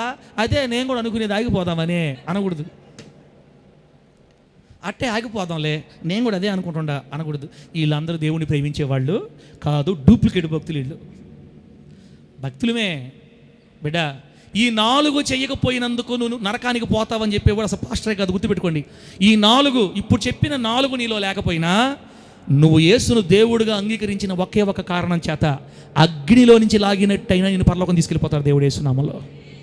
నేను నరకానికి పంపిపెట్ట. నువ్వు నరకానికి పోయే సమస్య లేదు, గుర్తుపెట్టుకో. కానీ ఈ భూమి మీద మనం సకల సమృద్ధి కలిగి ఐశ్వర్యవంతులమై దీవించబడాలంటే నిశ్చయముగా ఆయన నిబంధనలోనికి రావాలి. ఆ నిబంధన యేసును ప్రేమించడం, దేవుణ్ణి ప్రేమించడం. నువ్వు నిజంగా దేవుణ్ణి ప్రేమిస్తే 4 విషయాలక్క ప్రతిరోజు అడుగుకుంటాను. నేను అన్ని విషయాల్లో మొట్టమొదట దేవుని పెట్టుకున్నానా? రెండోది ఏం చెప్పానమ్మా? దేవుని మందిరాన్ని ప్రేమిస్తున్నానా? ఆదివారాన్ని నెగ్లెక్ట్ చేస్తున్నానా? పాటిస్తున్నానా? దేవుని కోసం అవసరమైతే ఉన్నదంతా కోల్పోవడానికి ఇచ్చేయడానికి నేను సిద్ధంగా ఉన్నానా లేదా? పిసినాతనం ఉందా మైండ్లో? లేకపోతే అంతవరకు నేను సహిస్తున్నానా? కొన్ని విషయాల్లో ఓడిపోతున్నానా, పడిపోతున్నానా, సనగతున్నానా, గొణగుతున్నానా? ఇలా ప్రతిరోజు మనల్ని మనం పరిశీలించుకుంటూ ఉంటే బిడ్డ, నీకు ముద్ర మనుషులు వేయకూడదు, పాస్టర్ వేయకూడదు, నీకు దేవుడే ముద్ర వేయాలా. కుమారమ్మ నన్ను నిజముగా ప్రేమిస్తుంది, ఆమె చెప్పడం గట్టిగా. జాన్ పాల్ నన్ను నిజంగా ప్రేమిస్తున్నాడు, ప్రకాష్ నన్ను నిజంగా ప్రేమిస్తున్నాడు అని దేవుడు మనకు సాక్ష్యం ఇచ్చేటట్లు బ్రతుకుదుము గాక. ఇశ్రాయేల్ పాస్టర్కి పైరూపం కనపడద్ది, లోపల కనపడదు. మనుషుల అంతరంగం చూసేవాడు దేవుడు. ఆయన మనకు సాక్ష్యం ఇవ్వాలి. తండ్రి, కుమార, పరిశుద్ధాత్మ త్రియేక నామములు ఈ మందులో ఉన్న ప్రతి మనం అందరమే ఈ 4 విషయాల్లో సంపూర్ణమై సాగిపోదుము గాక. గట్టి చెప్పండి హల్లెలూయా. ఇట్టి క్రియలు కలిగి దేవునిపై ప్రేమను వ్యక్తపరిస్తే దేవుడు నిశ్చయంగా మనల్ని ప్రేమించి ఆయన ఆస్తిని వారసత్వంగా మనకిచ్చి భూమి యొక్క మంచి పదార్థాలతో మన కుటుంబాలు నింపి ఐశ్వర్యవంతులుగా ఆశీర్వదించే అనేకులకు దీవెనకరంగా మార్చి నిలబెడతాడు. అప్పుడు నీ పేదరికం నీ కళ్ళకు కూడా కనబడనంత దూరం పారిపోద్ది యేసు నామములో. చెప్పండి గట్టిగా హల్లెలూయా. 4వది పెట్టిమా. ఇప్పుడు చూడండి, నిబంధన అంటే 2 మాటలు చెప్పాలంటే అది రాసుకోండి, ఫోటో తీసుకోండి. దేవుడు మన పక్షాన్ని చేసిన నిబంధన ఏంటంటే, దేవుడేమో నేను మిమ్మల్ని ప్రేమించి ఆస్తికర్తలుగా చేస్తానని మనకు మాట ఇచ్చాడు. ఆయన చేతిలో చేసి మనమేం చెప్పాలంటే, దేవా నేను నిన్ను ప్రేమిస్తాను అని చెప్పాలి. మనమేమో దేవుని ప్రేమించే వారమై ఉండాలి, ఆయనేమో మనల్ని ఆస్తికర్తలుగా చేస్తాడు. ఇది బిడ్డ.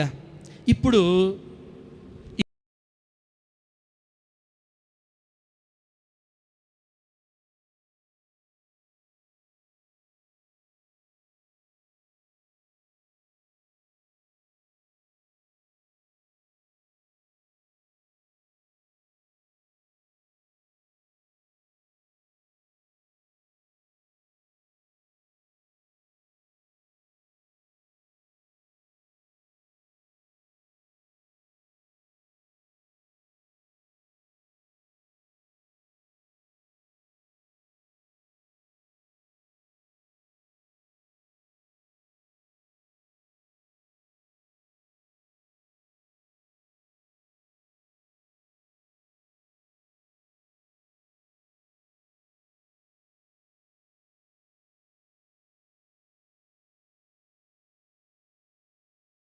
అప్పుడు నీ కొట్లలో ధాన్యం సమృద్ధిగా ఉండును, నీ గానుగల్లో నుండి కొత్త ద్రాక్షారసం పైకి పొరిలి పారును, మీ ముఖాలన్నీ యేసు నామములో ఉజ్జీవంగానే ఉండును గాక.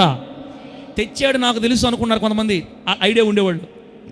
తెచ్చాడులే సక్రంగా ఆడకే వస్తుంది పాయింట్ అని అనుకుంటున్నావా సాగర్? మా కుమారుడు అటు అనుకోలే బిడ్డ, మేము అటు పెంచలేదు నేను, లేదు. ఇప్పుడు చెప్తానేనండి. దేవుడు ఇది కూడా ఒక నిబంధన బిడ్డ, ఇది కూడా ఒక నిబంధన.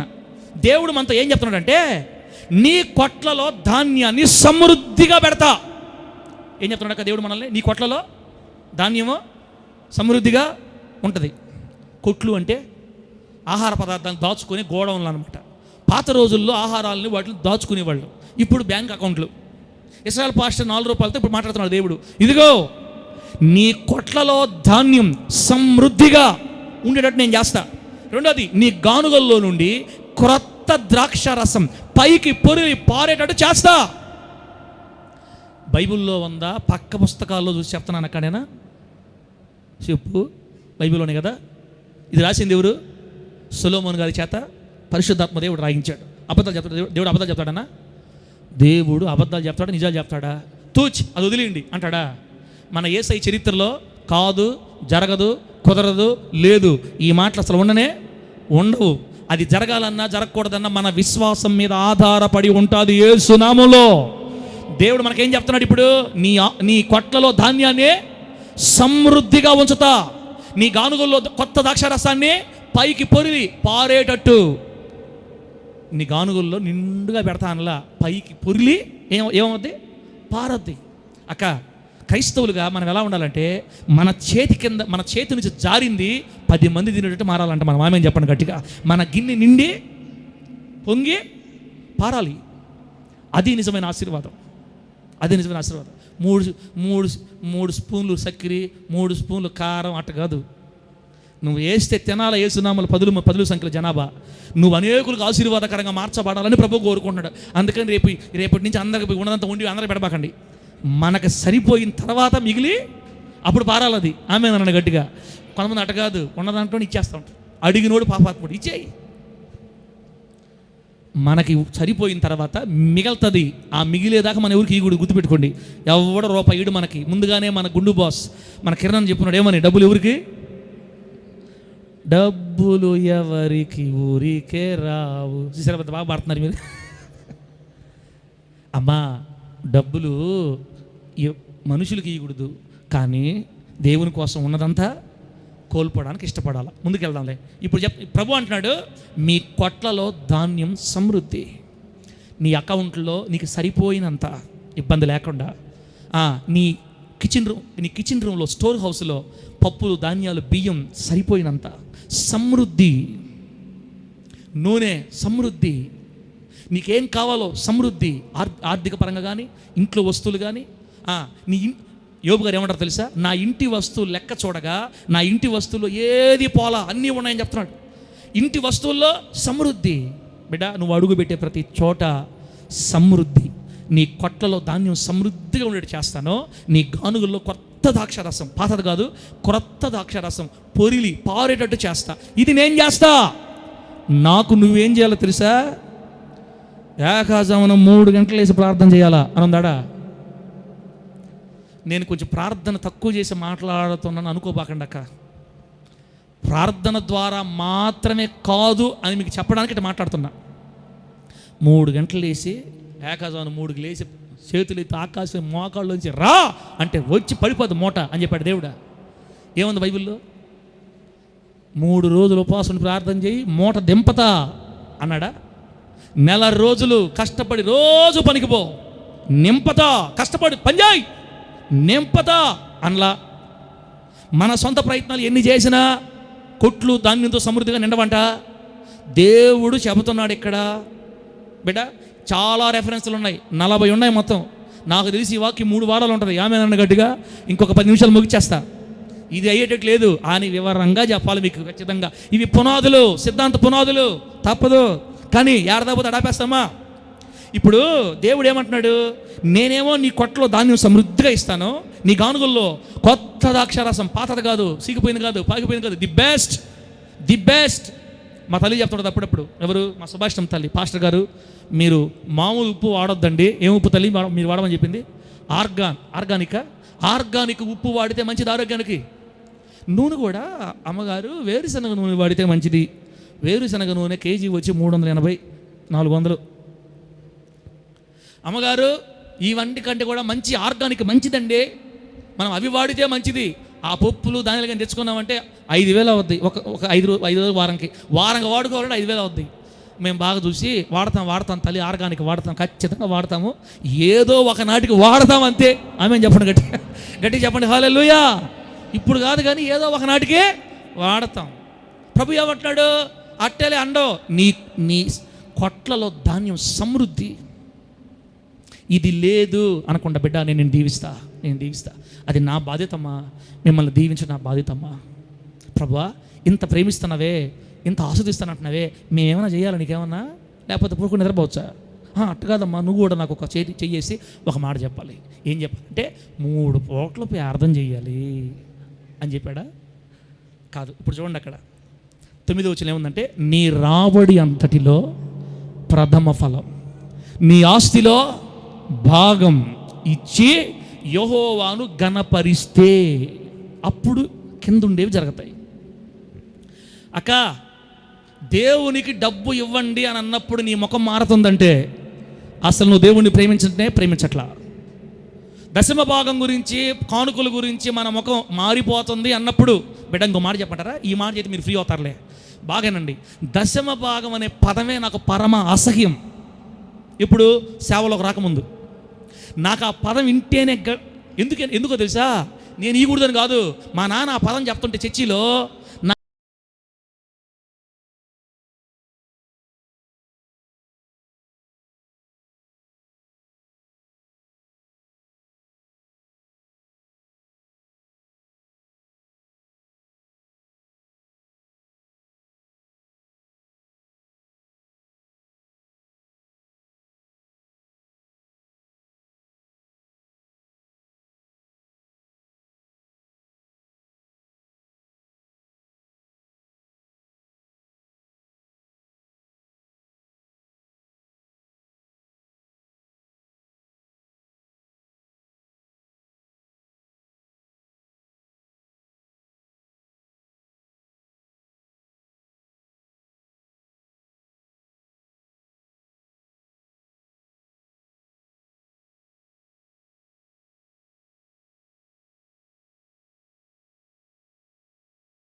నేను మీ కొట్లలో ధాన్యాన్ని అమ్మా అయ్యా కొట్లలో ధాన్యము సమృద్ధిగా ఇస్తా మీకు, నేను మీ గానుగుల్లో కొత్త ద్రాక్షారసం పైకి పొరిలి పారేటట్టు చేస్తా. ఇదంతా జరగాలంటే ప్రార్థన, వాక్యం, ఉపవాసాలు కాదు, కానీ అవి పక్కన పెట్టుగానే మీరేం చేయాలి తెలుసా? మీ రాబడిలో ప్రథమ ఫలం తీసుకొచ్చి నాకు ఇంటి ఆస్తిలో భాగాన్ని ఇచ్చి నన్ను కనపరచండి. ఈ రెండు మీరు చేస్తే మీ సంగతి నేను చూసుకుంటా, మీ ఆర్థిక పరిస్థితి నేను చూసుకుంటా, ఉద్యోగం లేదా నేను చూసుకుంటా, వ్యాపారాలు పడిపోతున్నాయా నేను చూసుకుంటా. మిమ్మల్ని నిలబెట్టి సర్వ సమృద్ధులకు తీసుకొచ్చే బాధ్యత నాది. ప్రభువా, మా డబ్బు నీకెందుకు? నువ్వేం డబ్బులు నోడువా? నువ్వేం డబ్బు లేనోడువా? మా డబ్బు నీకెందుకు? అసలు డబ్బుతో నీకేం పని? అంటే డబ్బు తీసుకొని ఆస్వాదించే దేవుడువా నువ్వు? మా మీద నీకు నిజంగా ప్రేమ లేదా? మా డబ్బు తీసుకొని మమ్మల్ని ప్రేమిస్తావా? అది మా ఆస్తిలో బాగాలేదయ్యా. ఇదే విచిత్రంగా ఉంది. హగ్గై గ్రంథం 2:11 త్వరగా. హగ్గై గ్రంథం 2:8. ఇది అయిపోయిన పాట పెడదాం. హగ్గై గ్రంథం 2:8 అదేముందంటే, బిడ్డ, వెండి నాది, బంగారు నాది, ఇదే సైన్యము అధిపతి యెహోవా వాక్కు. వెండి ఆయిందే, బంగారు ఆయిందే. ప్రపంచ దేశాల్లో మట్టిలో దాచిపెట్టిన బంగారం అంతా దేవుడిదేనంట. ఇంకా చూడండి, ద్వితీయోపదేశకాండం 10:14. ద్వితీయోపదేశకాండం 10:14. వెండి ఆయిందే, బంగారు ఆయిందే, మరి మన మండపాయన ఎందుకు? చూడుము, ద్వితీయోపదేశకాండం 10:14. చూడుము, ఆకాశము, మహాకాశము, భూమి, అందులో ఉన్నదంతా నీ దేవుడైన యెహోవావే. ఆమేన్ చెప్పు. వెండి ఎవరిది? దేవుడిది. బంగారు ఎవరిది? దేవుడిది. భూమి ఎవరిది? ఆకాశం ఎవరిది? మహాకాశం ఎవరిది? అన్నీ ఆయనవే. మరి మన డబ్బు ఎందుకయ్యా ఆయనకే? బతుకుండేవాడు అల్లు చెప్పండి గట్టిగా. చురుగ్గా ఉండేవాడు అల్లు చెప్పండి గట్టిగా. కళ్ళు మూసుకోకుండా హుషారుగా ఉండేవాడు గట్టిగా చెప్పండి. సాల్వ్ ఏనారా? వదిలే సమస్య లేదు. మంచి సస్పెన్స్లోకి వెళ్ళిపోయింది మ్యాటరు. సస్పెన్స్లోకి వెళ్ళింది. మీరేమో చెప్పుకో నువ్వు ఏమైనా చెప్పుకో అన్నట్టు కొంతమంది నిరుత్సాహంగా ఉన్నారు. వాళ్ళ కోసం ఇప్పుడు ప్రత్యేకమైన పాట మన హోలీ జడ్జి పాట పుస్తకంలో నుంచి పలానా నంబర్ పాట. ఏ పాట? జయం జయం లేదు లేదు మీకోసం ఈ ప్రత్యేక గీతం. కళ్ళు తెరువు. మనకు దూరం లేదు లేదిక వేరే ఆశ్రయం. హల్లెలూయా. జయం జయం యేసు రక్తములో జయం. పాడు గట్టిగా పెట్ట పాడు. లయం లయం సాతాను కట్లన్నీ లయం లయం. దేవునికి స్తోత్ర.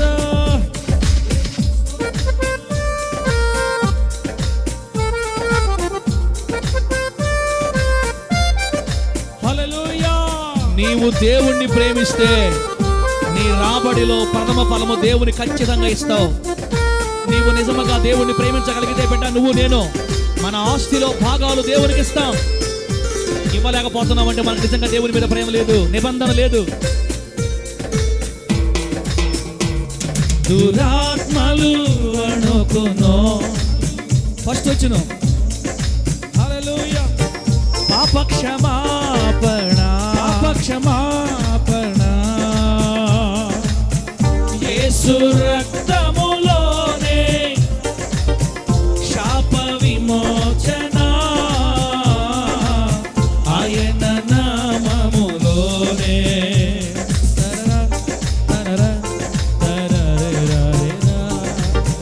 పాప క్షమాపణ యేసు రక్తములోనే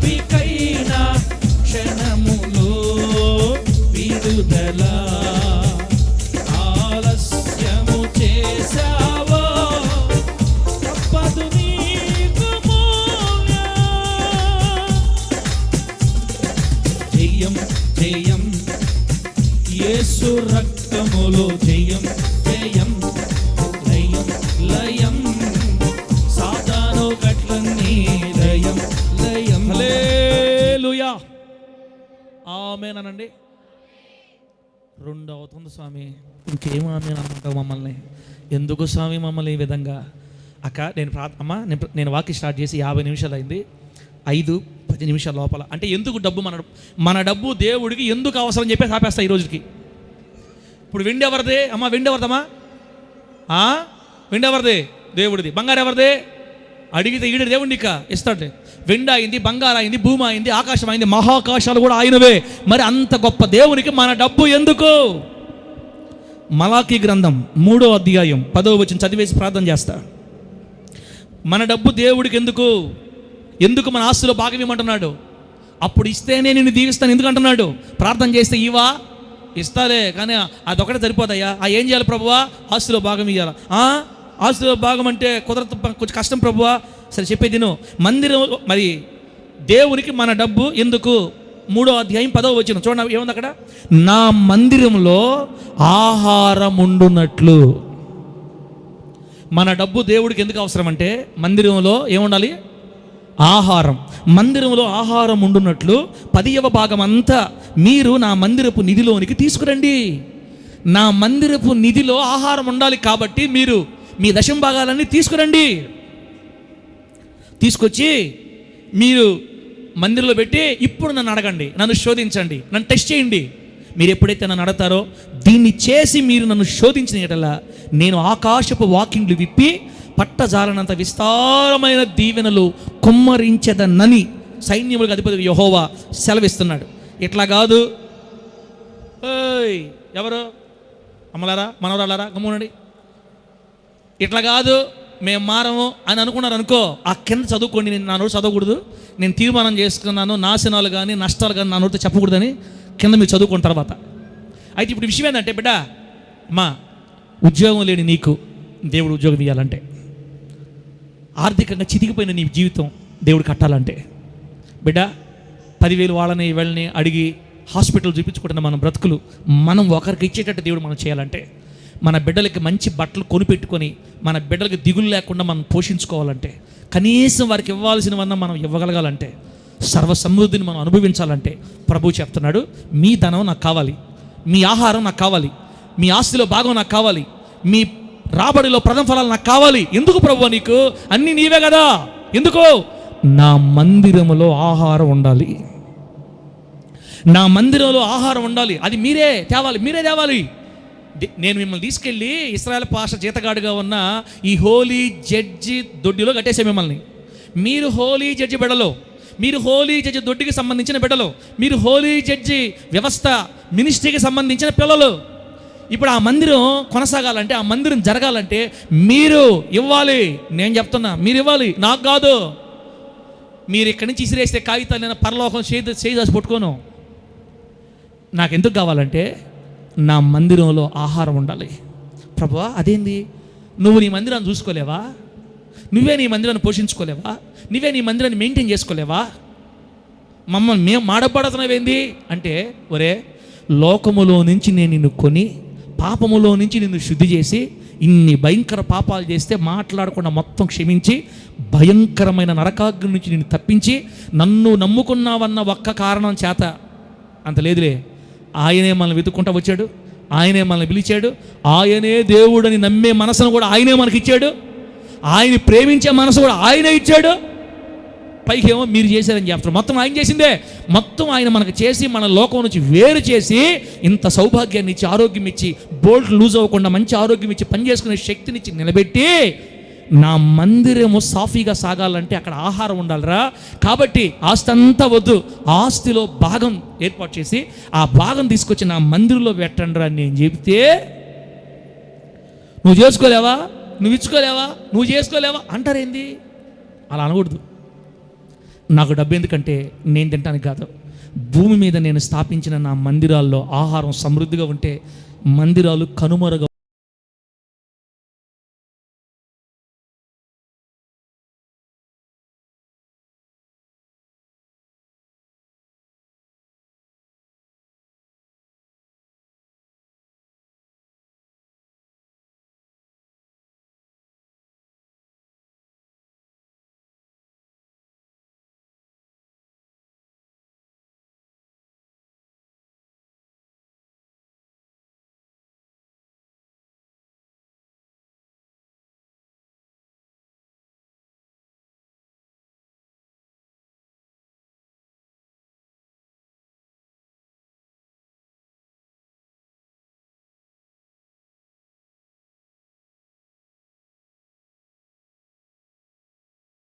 నా మందిరం నిధిలో ఆహారం ఉండాలి, సమృద్ధిగా, కొదువు ఉండకూడదు, అది మీరే చెయ్యాలి అని మనకు దేవుడు చెప్తున్నాడు. ఇక నిబంధన ఏంటంటే, నన్ను నువ్వు నిజంగా ప్రేమిస్తున్నది వాస్తవం అయితే నా మందిరంలో ఆహారం తక్కువ కాకుండా చూసుకోవాల్సిన బాధ్యత మీది. నా మందిరంలో ఆహారం తక్కువైతే నాకు బాధ. ఈరోజు మన నెల్లూరులో సభలు పెట్టలేకపోవడానికి కారణం ఏంటంటే, మన బిడ్డలు ఆహారం తెచ్చే బిడ్డలు అస్సలు తగ్గిపోయారు. నిజంగా మందిరపు నిధులు ఆహారం ఉంటే ఒక్క సంవత్సరం కూడా సభలాగు. నిజంగా మన మందిరపు నిధులు ఆహారం ఉంటే క్యాలెండర్లు ఈ వేళకి ఎప్పుడో రావాలి. నిజంగా మన మందిరపు నిధులు ఆహారం ఉంటే కొరతలు కనబడకుండా సేవ జరగాలి. నిజంగా మన మందిరపు నిధులు ఆహారం ఉండుంటే ఇంకా ఎన్నో కార్యక్రమాలు మనం దేవుని కోసం చేయాల్సి వచ్చింది. ఈరోజు మన మందిరపు నిధులు ఖజానాలో ఆహారం, దేవుని ఆహారం తక్కువైపోయింది కాబట్టి అన్నీ ఆపేసి చర్చిలో పెట్టుకుంటాం ప్రస్తుతానికి. దైవజనుడు ఒక్కడ అనుకుంటే జరగతల్లే. ఆ బాధ్యత మీ మీద మోపేడు దేవుడు. నేను పేదదాన్ని సార్, అందులోనే నీ ఆహారంలోనే మందిరములో ఆహారం ఉండేటట్లుగా నీకున్న ఆహారాన్ని భాగం చేసి ఒక భాగం తీసుకొచ్చి మందిరంలో పెట్టాలంట. బిడ్డరా, దేవుని మందిరంలో ఆహారం ఉండటం దేవునికి ఎంతో సంతోషం కలిగిస్తుంది. ఆహారం లేని మందిరాలు చూసి ఆయన ఎంత బాధపడతాడో, ఎంత బాధ లేకపోతే మందిరపు నిధిలోనికి తిండి తీసుకురండి అని మనం చెప్తున్నాడు. బిడ్డ, ఒకవేళ ఇది చేయకపోతే ఎంత దెబ్బతింటామో కూడా కింద వచ్చిన రాయబడింది. మందిరాలు ఎండిపోయిన స్థితి దేవుడికి ఎంత బాధ కలుగు చేస్తుందో. కాబట్టి బిడ్డరా, ఎందుకు దేవుడు మన ఆహారాన్ని అడుగుతున్నాడు? ఎందుకు మన డబ్బును అడుగుతున్నాడు? ఎందుకు మన రాబడిలో ప్రథమ ఫలం అడుగుతున్నాడు? వెండి అయింది, బంగారు అయింది, సర్వపూర్వకం అయింది అయినప్పుడు ఎందుకు ఆయన అడుగుతున్నాడు అంటే, మందిరాలు సర్వైవ్ అవ్వాలి, మందిరాలు కంటిన్యూ అవ్వాలి, మందిరాలు సాగాలి, సేవకులు పోషించబడాలి. అందుకే ప్రత్యక్ష గుడారంలో లేవీలకి జీతం ఏర్పాటు చేశాడు, దశంభాగాల్ని. ఇదంతా వచ్చే వారం మీకు చెప్తాను. బిడ్డ, ఇప్పుడు ఒక్క మాట చెప్పి ప్రార్థన చేసుకుందాం. ఇప్పుడు ఒక మాట ఏంటంటే, అమెరికా తెలుసు కదా మీకు? అమెరికా తెలుసా? చూసారా ఫోన్లో? అమెరికా, యూరోప్ అంటారు, యూకే అనేది ఒక దేశం, అనే కొన్ని దేశాలు అమెరికా. ఈ అమెరికా యూరోప్లో ఒకరోజు ఒకానొకప్పుడు 1700 సంవత్సరంలో మనకి యూరోప్ నుంచి సువార్త వచ్చింది. 1700 సంవత్సరంలో అనేక మంది బ్రిటిషర్లు వచ్చి మనకు దేవుని సువార్త చెప్పారు. వాళ్ళ ద్వారా తెలుగు వారికి చాలా వాక్యం అందింది. మన భారతదేశంలో సువార్త వ్యాపించిందంటే అదిగో ఇంగ్లాండ్ నుంచి, అమెరికా నుంచి, డచ్ దేశం నుంచి అనేక మంది క్రైస్తవులు వచ్చి యేసయ్య ప్రేమను మనకు ప్రకటించి బడులు కట్టి, స్కూళ్ళు కట్టి, హాస్పిటల్ కట్టి మనకు వైద్యం చేసి క్రీస్తు ప్రేమను చూపించారు. కాబట్టి ఈరోజు మన తెలుగు రాష్ట్రాల్లో, మన భారతదేశంలో ఇంతమంది దేవుని వైపు తిరిగారు. దేవుడికి స్తోత్రం కలుగును గాక. గట్టిగా చెప్పండి హల్లెలూయా. మిషనరీలు వచ్చి మనకు దేవుని వాక్యం బోధించారు బిడ్డ. అయితే ఇప్పుడు ఏం జరిగింది తెలుసా? అమెరికా దేశంలో, యూరోప్ దేశంలో ఎన్నో మందిరాలని మెయింటైన్ చేయలేక, చెప్పింది చాలు ఆపురా స్వామి అంటున్నారు. అర్థమైపోయింది, ఆపేస్తున్నా. సిగ్గుంటే ఇంక చెప్పను, నేను ఆపేస్తున్నాను. ఈరోజు అమెరికా, యూరోప్ దేశాల్లో మందిరాలని మెయింటైన్ చేయలేక, కరెంటు బిల్లులు కట్టలేక, అనగా ఆ మందిరానికి వచ్చే దేవుని బిడ్డలు కానుకలు ఇవ్వక, భాగాలు తేక, ఆహారం తేక, సర్వైవ్ చేయలేక, మందిరాలను కంటిన్యూ చేయలేక, కొంతమంది పాస్టర్లు కూడా లోకంలో జారిపోయి దేవుని మందిరం మీద ఆసక్తి లేక, విశ్వాసులు పట్టించుకోక, సంఘాలకు రాక, సేవకులు కూడా సరిగ్గా లేక, మందిరంలో ఆహారం లేక దేవుని మందిరాలని శివాలయాలకు అమ్మేశారంట. దేనికి అమ్మేశారు? అమెరికాలో చాలా చర్చీలు ఇప్పుడు శివాలయాలుగా మారిపోయినాయి. యూరోప్ దేశంలో చాలా మందిరాలు విగ్రహాలయాలుగా మారిపోయినాయి. దీని కారణం ఎవరు చెప్పండి? ఆ మందిరంలో ఉన్న విశ్వాసులు. ఆ మందిరాలు, ఒక దైవజనుడు తన మందిరాన్ని విగ్రహాలయాలకు అమ్మేశాడంటే అది దైవజనుడు తప్పు కాదు, సంఘం. అక్కడ దేవుడు పెట్టిన బిడ్డలు ఆహారం తేక, ఎక్కడ తన పరిచర్యలు కనుమరుగైపోతాయేమోనని, ఎక్కడ తన సేవ కనుమరుగైపోద్దేమోనని దేవుడు ఈ దశంభాగం సిస్టాన్ని పెట్టాడు బిడ్డ. ప్రత్యక్ష గుడారం అరణ్య యాత్రలో ఎక్కడ కనుమరుగైపోద్దేమోనని, లేవీలకి మరి భుక్తి, లేవీలకు పోషణ లేకపోతే వాళ్ళ సేవ ఎక్కడ మానేసి మందిరాలు కనుమరుగైపోతాయేమోనని ఇజ్రాయేలు 12 గోత్రాల వాళ్ళని దశంభాగాలు తెచ్చి ఏమని చెప్పాడు అక్కడ? మన డబ్బు దేవుడికి కాదు, మందిరంలో ఆహారం ఉండునట్లుగా. ఎప్పుడైతే మనము ఆయన మందిరాన్ని కాపాడతామో, ఆయన సేవను ముందుకు నెడతామో, మన ఆస్తి అంతా ఇవ్వమని చెప్పాలి. ఆస్తిలో భాగం, రాబడిలో ప్రథమ ఫలం, ప్రతిష్టార్పణ, శ్రేష్టార్పణలు తీసుకొని వచ్చి ఆయన మందిర సేవను మనం ఎంత ముందుకు నెడతామో, మనం ఆయన్ని ప్రేమించే వాళ్ళం అయితే దీన్ని చేస్తాం. ఇది పెద్ద కష్టమేం కాదు, చాలా ఈజీ. దేవుని ప్రేమించే వాళ్ళకి, దేవుని ప్రేమించని వాళ్ళకి కాస్త కష్టం ఉండదు బిడ్డ. నేను ఎప్పుడు మీకు ఈ విధంగా వాక్యం చెప్పాలా, దశంభాగాలు అని చెప్పానే కానీ, ఎందుకు దశంభాగాలు దేవుడికి, ఎందుకు ఆస్తి కానుకలు దేవుడికి అంటే, ఇది మన సంఘాల్లో ఎన్నో కొరతలు ఉన్నాయి, అవసరాలు ఉన్నాయి. ఇవన్నీ దేవుడు ఎంత బాధపడుతున్నాడు. కాబట్టి నీ భౌతికమైన పేదరికం తొలగిపోయి నువ్వు ఈ భూలోకంలో ఆశీర్వాదకరంగా మార్చబడాలంటే, ఓ దైవజనుడా, ఓ భక్తురాలా, ఓ భక్తుడా, భక్తి పరులు సైతం కటిక పేదరికంలో అల్లాడిపోవడానికి కారణం ఏంటంటే, దేవుని మందిరంలోనికి ఆహారం తేవడం పూర్తిగా మర్చిపోయారు. నా సంగతి దేవుడు తెలుసు, నేను పేదరాలని, నేను పేదవాడిని, నా సంగతి దేవుడు తెలుసు అని దేవుని మందిరానికి వచ్చిన ఆసక్తి, దేవుని మందిరం వచ్చిన ప్రేమ, ఆయనకి ఇవ్వాల్సిన ఇవ్వక, ఆయన మందిరం ముందు అసలు ఇంకా క్యాలెండర్ రాలేదంటే 15 సంవత్సరాల సేవ తర్వాత, అబ్బా ఇంతకంటే అవమానం, ఇంతకంటే బాధ ఇంకొకటి లేదమ్మా. కొంతమంది నన్ను ఎట్టాడుతున్నారంటే, అన్న క్యాలెండర్లకు ఎవరన్నా ఇచ్చారా అని అడుగుతున్నారు. నాకు ఆ మాట ఇంటే, ఎందుకు పిలిచావు ప్రభా సేవ కనిపిస్తుంది ఆ మాట అడిగితే. భోజనాలకు ఎవరన్నా చేశారన్నా అంటున్నారు. ఎంత వేదన కలగద్దంటే నాకు ఆ మాటలినప్పుడు, ఒక్క బిడ్డని ప్రభా నా కళ్ళతోటి నేను చూడాలా. పాస్టర్ గారు, సార్ భోజనాలు కదా, ఇదిగో 5,000 తీసుకోండి, వాడుకోండి. సార్ క్యాలెండర్ లేపించాలనుకున్నారు కదా, ఇదిగో నా దగ్గర ఇది ఉంది, తీసుకోండి. లేదా పలాంది కదా, ఇదిగో తీసుకోండి. ఎంత ఎవరైనా ఇచ్చారా, ఎవరైనా చెప్పారా, ఏమైనా అవసరాలు ఉన్నాయా, ఇలా అడుగుతున్నారంటే బిడ్డలారా, వాళ్ళ సంగతి ప్రభు చూసుకుంటాడులే. అది ఎంత అవమానం అంటే, నాకు ఎంత దైవజనుడికి ఎంత గుండె పోటు అంటే అది. బిడ్డ మిమ్మల్ని నేనేమనడంలా, అది మీకు తెలిసి అడుగుతున్నారో తెలియక అడుగుతున్నారో సరే అయిపోయింది. అలా అడిగినప్పుడు నాకు ఎంత వేదన అంటే, బాధ. ఎందుకు ప్రభువా ఈ సేవను ఇలా చేసావు? నా పని, నా దేవుని పని, నేను ముందున ఒక్కరు అనుకోరా, నాకు ఇవ్వలేదయ్యా, నీ పనైనా చేయాలి కదయ్యా. సేవకుడు పోతే పోయాడు, గంజిపోసు తాగితే తాగని, నా దేవుని పని జరగాలని ఒక్కరన్నా.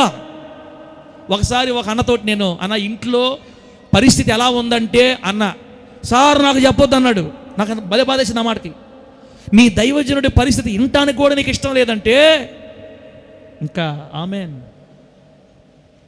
అక్క మీ డబ్బు నాకు కావాలని కోరుకొని చెప్పట్లేదు, మనమందరం కలిసి దేవుని మందిరం ఆహారంతో నింపదాం. ఆమెన్ చెప్పండి గట్టిగా.